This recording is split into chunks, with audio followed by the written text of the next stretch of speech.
I do, and I'm happy for it. Because the defense has been on the short end of the stick a lot of these times with these rules. The defense can't do anything. They've got to hit in this small window. They can't put their helmet down. They can't do anything. So if Tom Brady's going to have to think for a second and be like, okay, the film says that number 9 is a linebacker. I'm going to trust he's a linebacker. Hopefully my linemen see that he's a linebacker. And they get that regardless of where he lines up. So yes, I do think it's unfair. It's kind of weird to throw it in just because it's cool, right? And the players like it. And I think Tom has a point. But man, defenses need some kind of help because the rules just make it so difficult for them.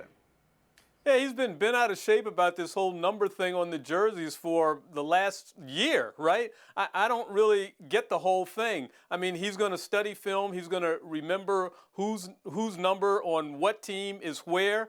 He's not going to be confused. This is one reason you put in study time in the film room. But I'm right with Izzy on this. You know, so what that the defense gets this? So what it may be an advantage to them? You're exactly right. I mean, their hands have been pinned behind their backs more and more season after season, mostly because of safety protocols. But either way, they're always on their heels. So if this is a little bit of an advantage for them, so be it. Is that how you see it, Frank?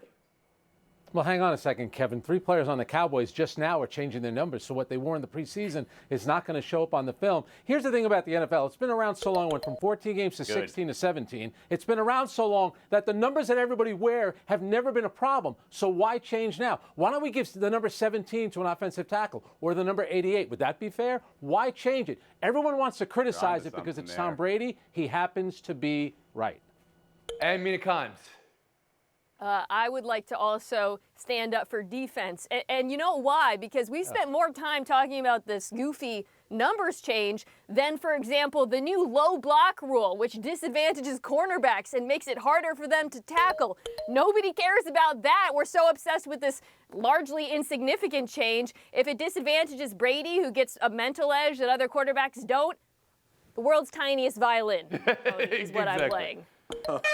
17-0 is a possibility, Mina Kimes. That's what your man Orlovsky said today on TV. No way.